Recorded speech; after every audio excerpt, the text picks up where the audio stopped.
Haleluya. Selamat pagi Bapak Ibu Saudara yang terkasih dalam Tuhan. Selamat bertemu kembali di menu sarapan GPDI Situbondo.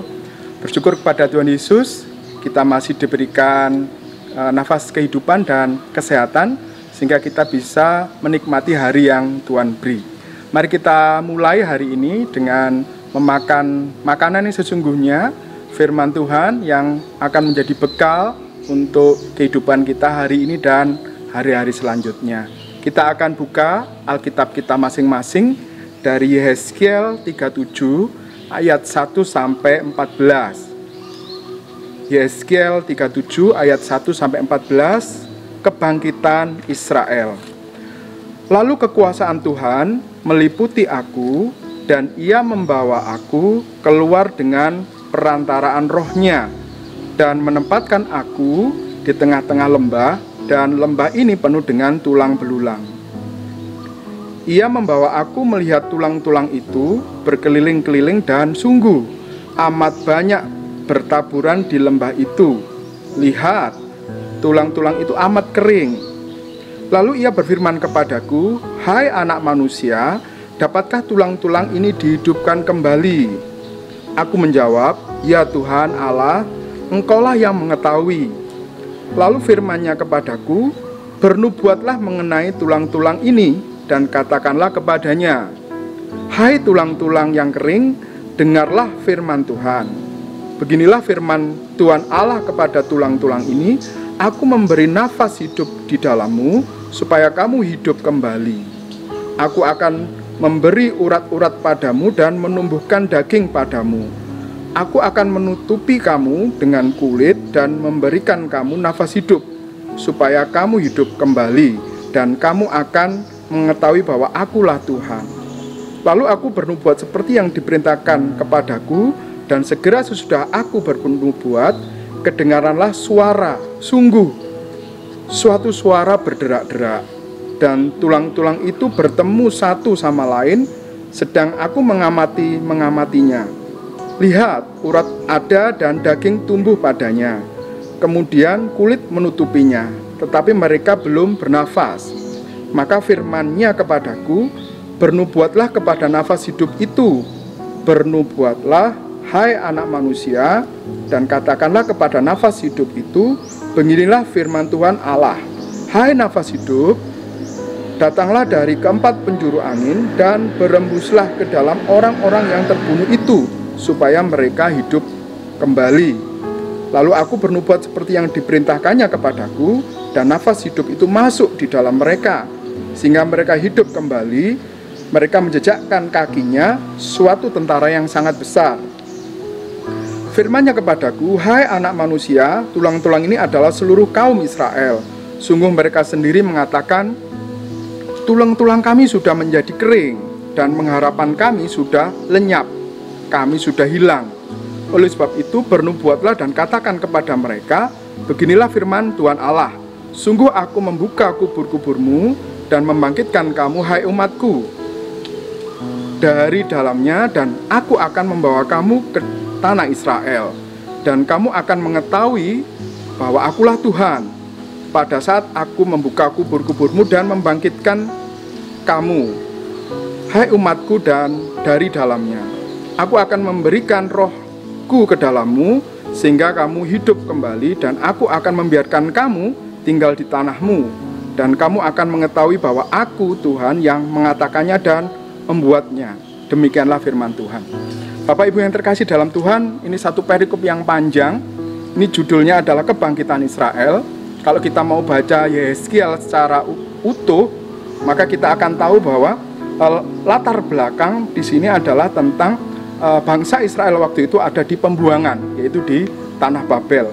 Dan Yehezkiel kalau kita baca dari awal, usianya waktu itu sekitar 25 tahun ketika dia ikut dalam pembuangan itu, dan 5 tahun kemudian dipanggil oleh Tuhan untuk melayani dia, dan melayani Tuhan selama 22 tahun. Dan kita tahu bahwa mengapa kok orang Israel ada di dalam pembuangan. Kita tahu sendiri siklus dari bangsa Israel. Kita bisa lihat di gambar sebelah kanan ini, siklusnya adalah Pertamanya dia diberkati, Israel diberkati. Terus akhirnya lupa atau menyimpang, undur dari Tuhan. Terus akhirnya menyembah ilah, biasanya seperti itu. Akhirnya Tuhan mendatangkan kelaparan, penyakit sampar, atau dibuang ke tanah orang. Habis itu Israel berseru, Tuhan mendengar, Tuhan pulihkan, Tuhan akhirnya Israel diberkati. Tetapi itu akan terulang lagi, menyimpang lagi, undur dari Tuhan, dan seterusnya. Nah, di Yeskiel 37 ayat 2 kita bisa lihat di situ bahwa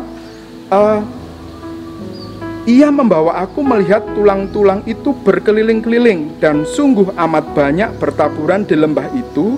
Lihat, tulang-tulang itu amat kering. Bapak Ibu Saudara yang terkasih dalam Tuhan, kalau kita lihat di Yeskiel 37 secara keseluruhan, ayat yang pertama sampai 10 itu adalah penglihatan Yeskiel, dan ayat 11 sampai 14 itu adalah artinya.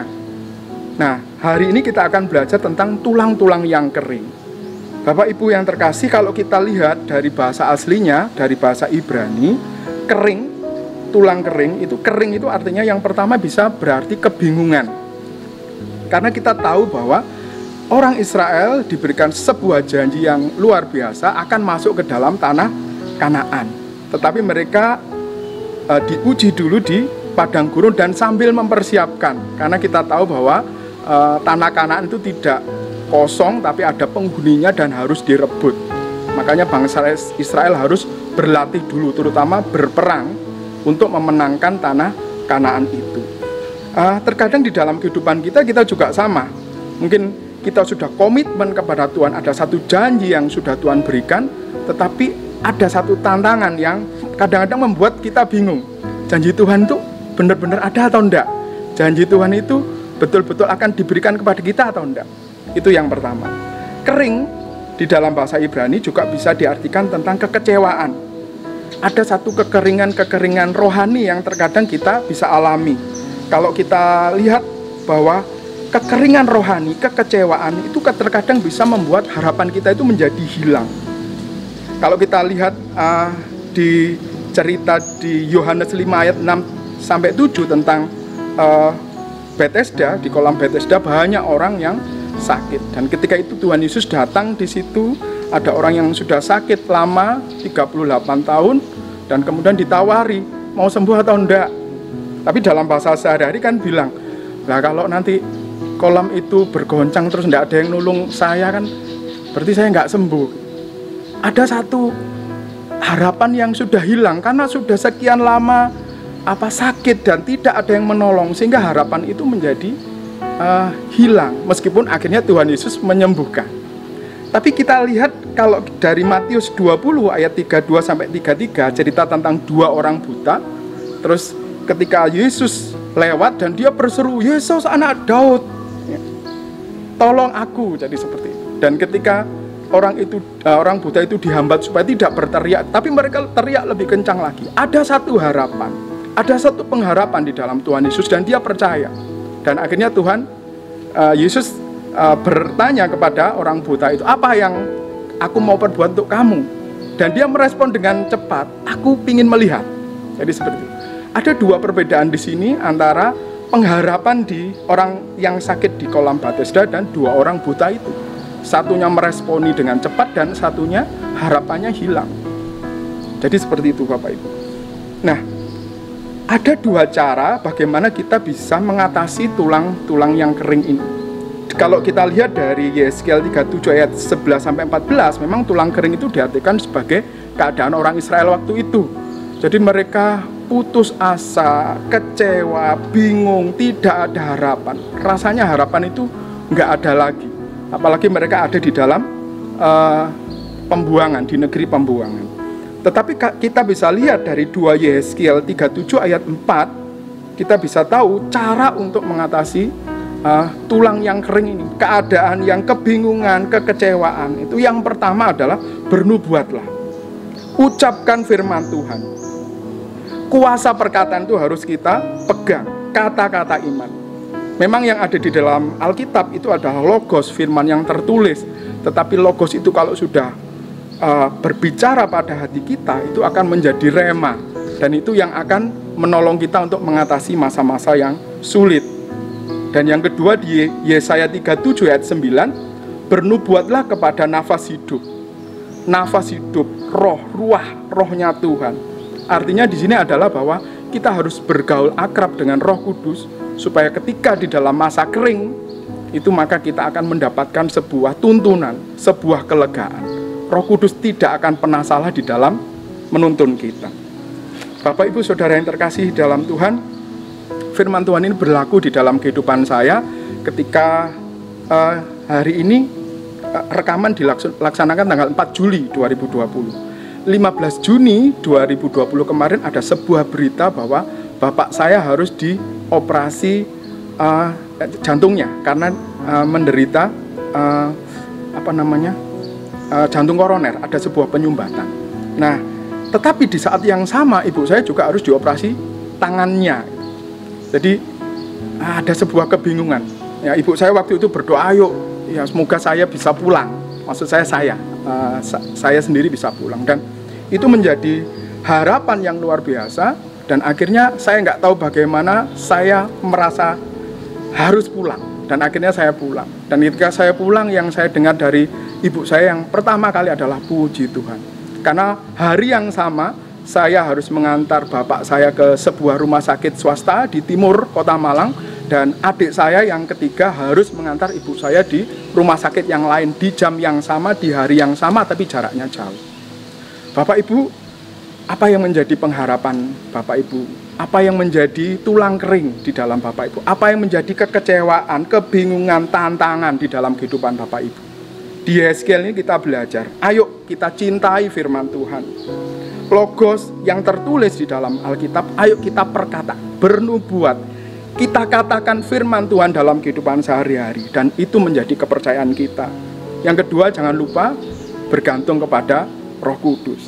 Roh Kudus mengurapi kita, Roh Kudus memimpin kita, dan pimpinan Roh Kudus tidak akan pernah salah.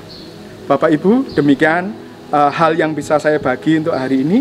Kiranya kita bisa semakin mencintai firman Tuhan dan selalu bergantung kepada Roh Kudus, terutama di dalam kita menghadapi masa pandemi kita, masa yang penuh dengan kebingungan, kekecewaan, dan kita nggak tahu akan berakhir kapan.